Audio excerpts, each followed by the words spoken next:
what you're going to do in retirement? Cindy McEnery didn't. It's hard to believe now when you see what's happened to her and her new views on life. That's next on Act Two.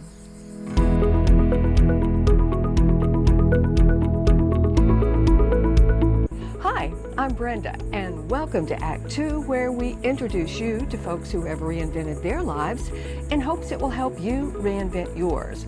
Also, don't forget to subscribe to the Act Two Stories YouTube channel, because it's there that you'll meet folks like Cindy McEnery, who retired and then a whole second career just happened.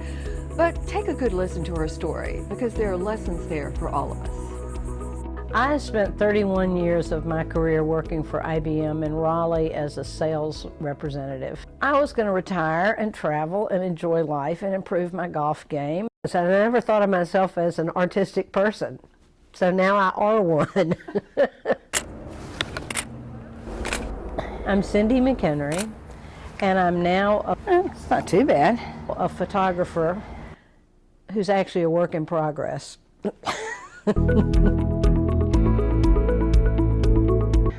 I remember my mother giving me my first camera for a birthday many years ago.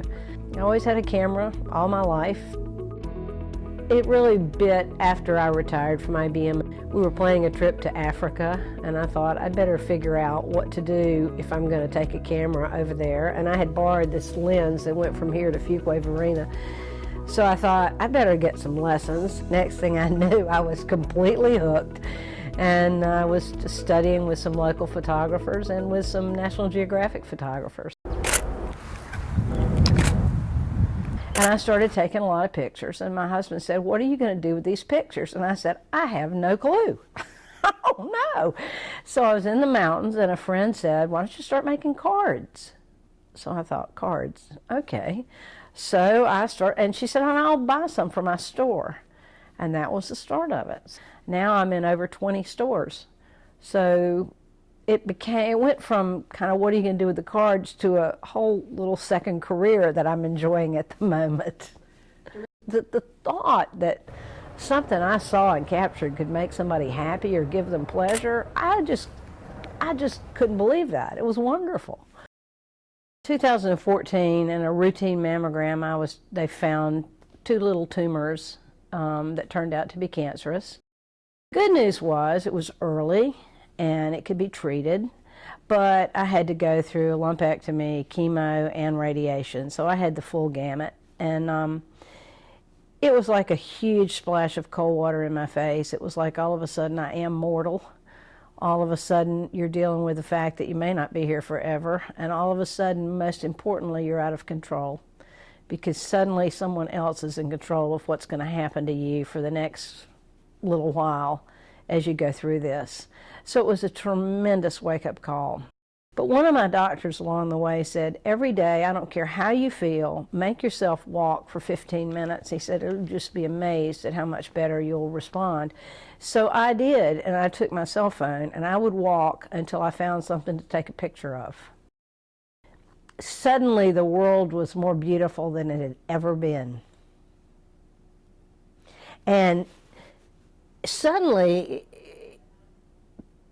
pictures were given to me to take. This happens sometimes. Something is just put right there, and it's like, you're going to take a picture of me whether you want to or not. And some of the most gorgeous things were suddenly visible to me. So I think my journey with cancer had a lot to do with my photography today.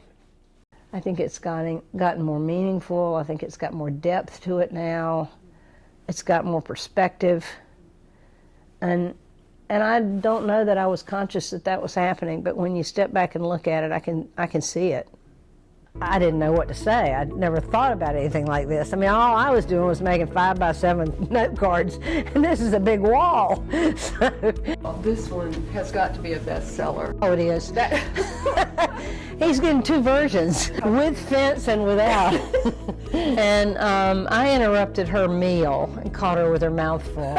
So this is what happens when you're photographed with your mouth full.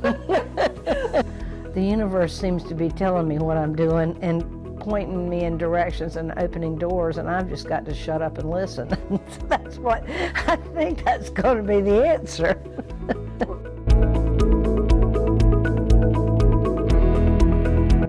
I love that quote. I live every day as if I'm dying. I read that somewhere and I thought, you know, that's what we don't do, but we should do. And since my little episode with cancer, it has certainly changed my outlook on life. I enjoy every minute of life, everywhere I am. It's a blessing, and we can't take it for granted because you don't know when it's going to be taken from you. Here's Cindy's website, where you can find her work and information about it, plus the stores where she sells it, and you can also buy online there. It's www.cindymcEneryphotography.com, and her last name is spelled M-C-E-N-E-R-Y.